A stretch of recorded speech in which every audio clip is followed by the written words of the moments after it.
জাতিসংঘ আন্তর্জাতিক সম্প্রদায় সকল জাতির অধিকার রক্ষার দখলদারিত্ব গণহত্যা রোধের সংকল্প প্রকাশ করে। এবং আমরা দেখেছি গাজায় প্রতিদিন যে রক্তপাত, যে ধ্বংস চলছে, তা কোনো একক সরকারের ব্যর্থতা নয়, বরং এটি একটি আন্তর্জাতিক ব্যর্থতার ফল। এবং এই ব্যর্থতা শুধু নীরবতার মধ্যেই সীমাবদ্ধ নয়, বরং পশ্চিমা শক্তি বলয়ের অনেক রাষ্ট্র সরাসরি দখলদার ইসরায়েলকে অস্ত্র, অর্থ ও কূটনৈতিক সহায়তা দিয়ে এই গণহত্যাকে দীর্ঘস্থায়ী করেছে। এবং এই বিশ্ব ব্যবস্থা দখলদার ইসরায়েলকে প্রশ্নবিদ্ধ না করে বরং রক্ষা করার পূর্ণবিধায় নিয়েছে।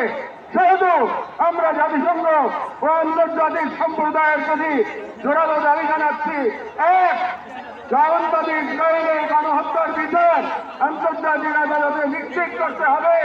দুই, যুদ্ধবিরতি নয়, গণহত্যা বন্ধে কার্যকর ও সম্মিলিত পদক্ষেপ গ্রহণ করতে হবে। তিন, 1967 সালে পূর্ববর্তী ভূমি ফিরিয়ে দেওয়ার জন্য বাধ্যবাধকতা তৈরি করতে হবে। পূর্ব জেরুজালেমকে ফিলিস্তিন রাষ্ট্রের রাজধানী হিসেবে আন্তর্জাতিকভাবে স্বীকৃতি দিতে হবে।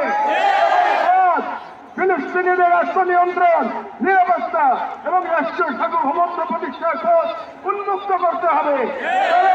এই মুহূর্তে বিশ্ব ব্যবস্থা যে ন্যায়ের মুখোশ পড়ে আছে, গাজার ধ্বংসস্তূপে সেই মুখোশ খসে পড়েছে। আমাদের দ্বিতীয় দাবিগুলো মুসলিম উম্মার নেতৃবৃন্দের প্রতি।